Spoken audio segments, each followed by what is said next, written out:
This is the Open Source Club, a free St. Louis-focused knowledge share podcast. Through industry experts, entrepreneurs, personal stories, and more, we provide the information you need to achieve and thrive. Always visit our website, theopensource.club, for more details. Contact us on Facebook, Twitter, or LinkedIn. Climate change fuels floods and leads to mounting economic costs. Torrential rains, we've noticed, have inundated homes, cut power, and disrupted lives. Here in the metro area, property owners are dealing with unaffordable restoration and repair costs. To manage our climate insecurity, we need to work together. I'm your host, Bonita Cornute, and this is Money Mondays by the Open Source. Joining me for our conversation is Sean Hadley, Manager of Public Affairs at the Metropolitan Sewer District. Headquartered in St. Louis, MSD is the nation's fourth largest sewer and wastewater utility with more than 9,600 miles of sewer lines. The company services St. Louis City and 90% of St. Louis County. Hadley is here to explain the cost of climate control and how MSD is working to solve the stormwater problem. You are listening to Money Mondays by the Open Source. Become a subscriber. Go to www.theopensource.club. Add your email address in the subscribe to podcast window and have podcast notifications delivered to your inbox. Welcome, Sean. How are you? I'm good. How are you, Bonita? I'm just fine. You know, in discussing this, we looked at some research and discovered that 2 years ago, 13 federal agencies predicted increased flooding and hotter temperatures for the region. Among this group was the Environmental Protection Agency. Now, the EPA's research concluded climate change could cost the St. Louis economy $10 billion unless we immediately worked on a solution. Let's break that down. There are 217 farms in St. Louis County. According to the United States Department of Agriculture, they generate nearly $25 million in revenue. If those farms wash away, some of our food supply is gone. Flooding roads, who can forget I-64 in Chesterfield Valley? That road has often found itself underwater. How about Vanderventor at Forest Park Parkway? It must be expensive to maintain. Then there are homes near water. Those are in trouble as well. We've heard the horror stories about Maline Creek. Within a few years, 75 homes might just wash away. Sean, what would you say is the recommendation to turn things around? Is there something very general you can tell us? Well, so over the past 10 years, I can tell you that we've seen a large, a big increase in rain, more so not just rain, but more violent storms. Meaning, what we mean by that is that you're seeing a lot more smaller bursts, and there's a lot more rain, water falling at a more higher frequency. And the biggest thing to understand is that, one, the St. Louis region itself is all in what we consider a flood zone. And everybody's in a flood zone. That's different from a flood plain. Like the farms and stuff you're talking about, those are typically in what we would deem flood plains, lower lying areas. They're more sustainable to water. They're going to take on water. That's what they're made to do, is to take on that water to absorb for the plants and everything like that. Some of the other areas in the St. Louis region, like you mentioned Forest Park and Vanderventor, that's in more of a higher area, but it's also in an urban area, and it's also considered a flood zone, which means that the ability for it to flood, to have flash floods, is a lot more frequent. Especially over the last 2 years, we've seen just way more pop-up storms dropping large amounts of rain in just a short amount of time. I mean, just this past weekend, we saw anywhere from the area got anywhere from 5 to 8 inches of rain.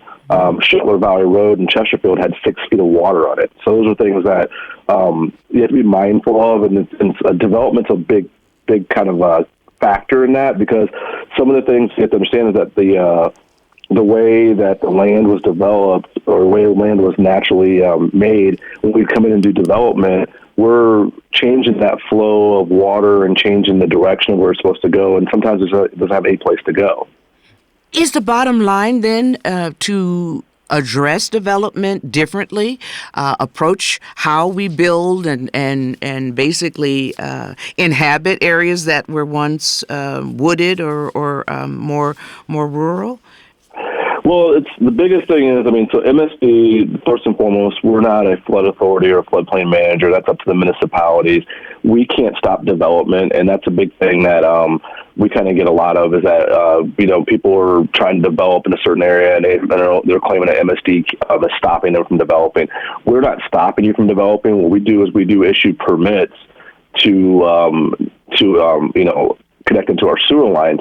And a lot of times what we're telling people when they're making developments is that you have to adhere to the guidelines that are set in place by our stormwater management permits that we have out there, which require, and those are permits that we actually we're partnered with St. Louis County and the majority of the municipalities within St. Louis County, and those requirements require that you have to account for any stormwater runoff. So if you're going to add any additional runoff to that's already there, you have to account for that. So what we've required is like all these new subdivisions that are going in, all these new businesses that are happening, we are requiring them to come up with a plan to capture that stormwater. And those are either like catch basins, rain gardens, kind of green infrastructure type of stuff that we require to be put in place. And so when you put a plan out there for development, that has to be considered in that, and sometimes those developers kind of balk at that and they don't want to put that in, so then they do kind of hit kind of some roadblocks to getting the permits and stuff. And so what we're doing is we can't tell you not to develop. We can just say, this is, if you're going to develop, this is what you have to do. So take Chesterfield Valley, for instance. That's a floodplain in 93 that was underwater, and now you got shops and all kinds of development out in those areas. I mean, granted, the levee out there is a lot. It's been built up to sustain, the Missouri River if it starts to rise. But also the treatment plant that we have that services that area, we had to account for the flow that would come in there. So we made those provisions there that when they were developing, they had to actually expand the sewer system out there. The individual developer did, you're saying, had to expand the sewer system? The individual developers had to expand the sewer system, yes. Oh, okay. Aside from that permit situation with regard to developers, is there anything else that MSD is doing? Are you enhancing, building up your treatment plants in any way? Is that part of the situation that needs to be addressed? So there's a couple things, and it's to address that question. So we have, you said in the beginning, we're the fourth largest sewer district in the country, and that's by miles of sewers. So we have 7 treatment plants throughout the St. Louis region. So we service St. Louis City and then the majority of St. Louis County. And if you're looking at St. Louis on a map, if you look at the Missouri River, if you look at where Highway 109 is, we service everything all the way out to the Missouri River, but everything east of 109, and 109 is kind of our cutoff because we go by watershed. So we basically go how the water falls. So we don't have parts of Wildwood, and we don't have Eureka in our service area because the way the watershed falls, it falls just east of 109. So our treatment plants are within those boundaries. We have one treatment plant way up north, which is Coldwater Creek. We have our largest treatment plant, which is Bissell Point, which is on the Mississippi River, and that sits at 70 and Grand. And then you go further south of that, we have our second largest plant, which is Lee May, and then further south down there at where the Meramec River and the Mississippi River meet, we have it's called the Lower Meramec treatment plant. That's actually our newest treatment plant. We're actually looking to expand.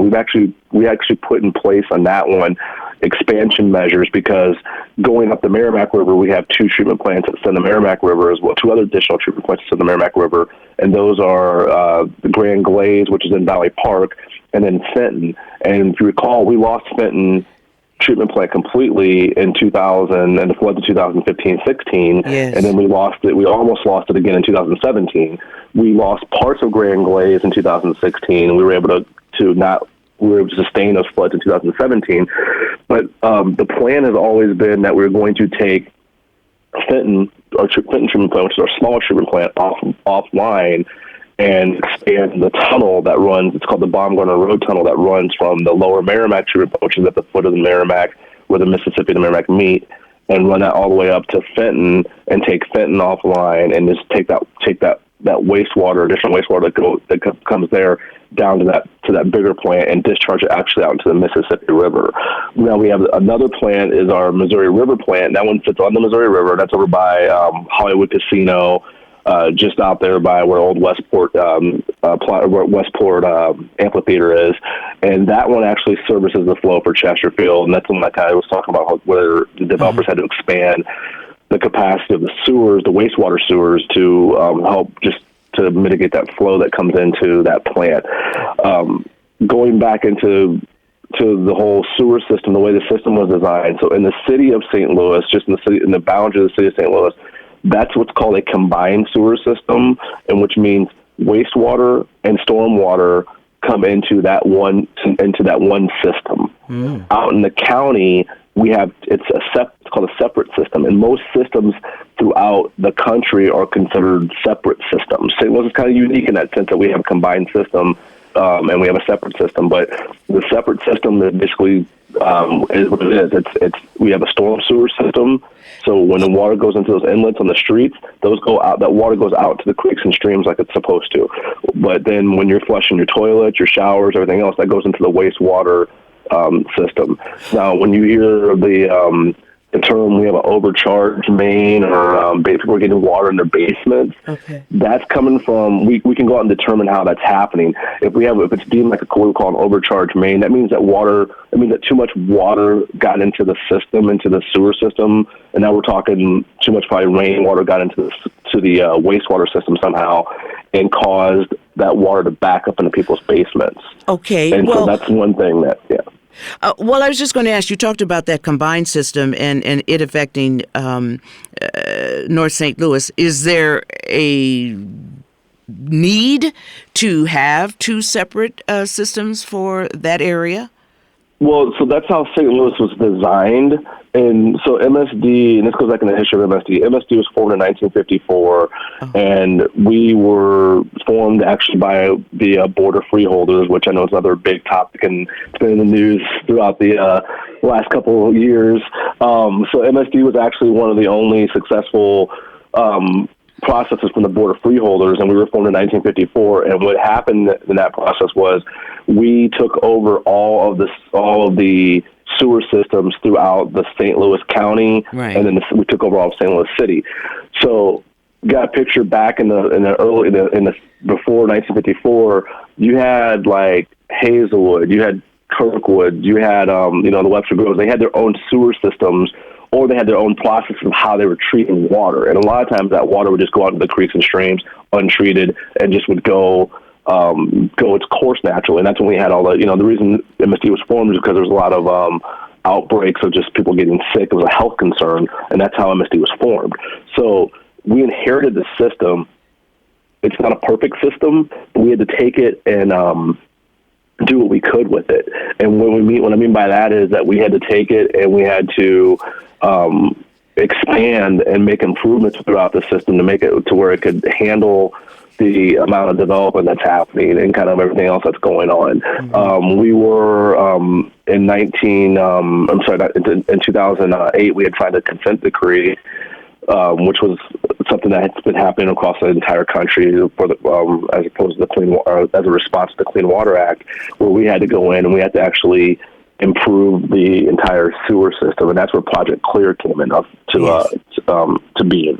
And Project Clear is our initiative to alleviate wastewater concerns or water quality issues within the St. Louis region, and it's a billions of dollars, program that we have over 30 years. Okay. And so we're in the middle of that right now. Can you explain whether an MSD sewer can be installed on private property, and who pays for that if that is needed? So the lines that run from private property, so that's the lateral line that runs into the actual connection to the public sewer. We're not responsible for a lateral line. We're responsible for the public sewer. And then one other thing, too, is that MSD doesn't build sewers. We maintain the sewers. When the sewer's being built, that's up to the private contractor or developer, and then they deed it over to us once it meets our specifications. And so a lot of the construction stuff you see going on around throughout the region, we're not actually building those sewers. I mean, they'll have our project, they'll have our name on the project, but it's actually a contractor that's actually building those sewers. Okay. Something else I discovered is that FEMA seems to have a doom and gloom attitude about St. Louis in terms of climate change and what we can expect with respect to our stormwater and rain. What can we do to slow the progression of climate change? Yeah, the big thing is that, and it goes back to, again, you hear me talk about development a lot, and it goes back into that.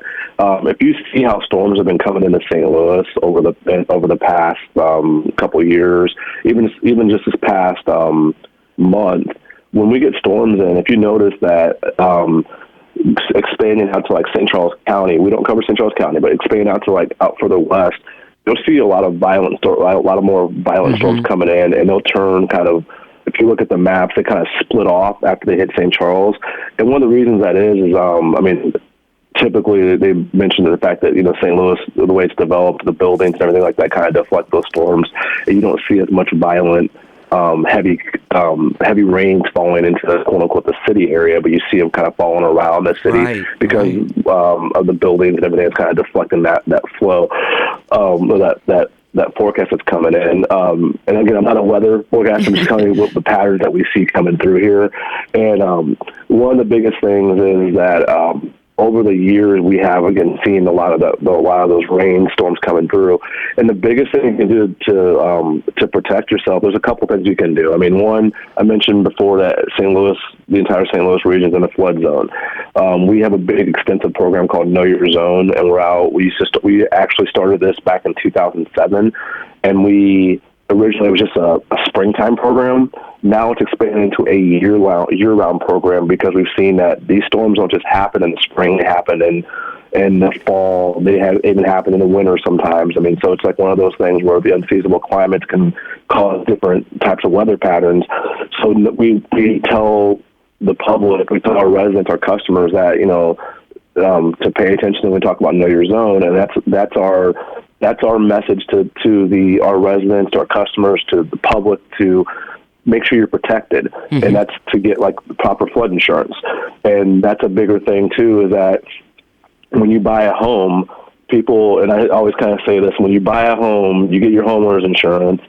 When you buy a car, you get full coverage on a car. Thing about homeowners insurance is you buy a homeowner's insurance, but then you kind of balk or just kind of ignore the flood insurance part of it, even though it's not included with your homeowner. So it's an add-on. Yes, and it can be costly depending on where you are. Yes. So we kind of joke at that notion and say that hey, you'll protect that car that you have, but you aren't so necessarily trying to do that with your house fully. So it kind of, there was a disconnect there, and we try to educate people on that. Now, going back into the flood insurance or the flood zone issue, is that there are different levels of flood zones. You may be in what's considered a low zone or a moderate, and those two, you're not required to have flood insurance.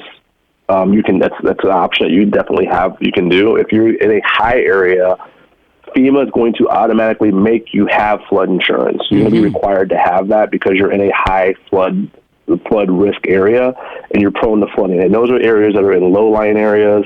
They sit near creeks and streams, sit near the rivers. Those areas, you're going to be prone to have flood insurance. You're going to be when you buy in that area, you're going to be automatically mandated that you have to have that flood insurance. Is all of this information available on your website? Know Your Zone and details about climate change? Yeah, it is. So our website's msdprojectclear.org, and you can find everything on there. So it's msdprojectclear.org.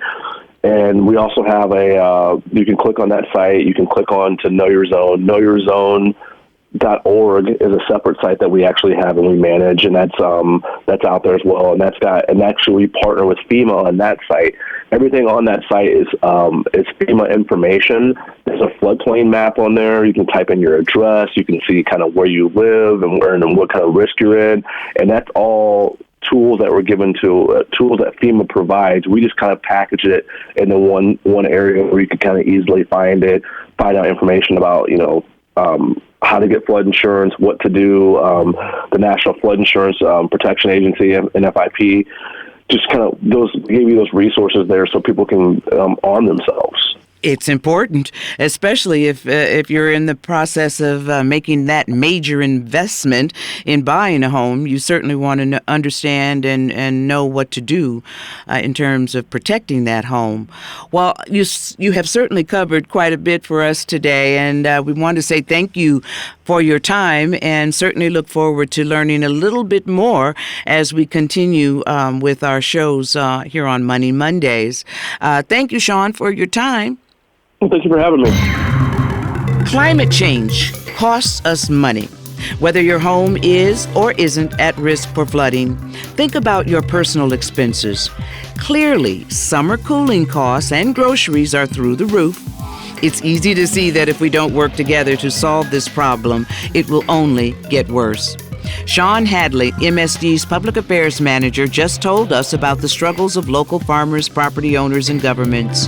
MSD says that with your help, they can be one part of the solution. But the community must buy in to slow the destruction. I'm your host, Bonita Cornute, and this has been a Money Mondays episode by The Open Source. To hear more shows like this one, go to www.theopensource.club. Add your email address to the podcast subscription window and get new content in your inbox. Thank you for listening to the OpenSource.club podcast. Become a subscriber through RSS or YouTube. There's more to come that you won't want to miss. Our name is our web address, theopensource.club.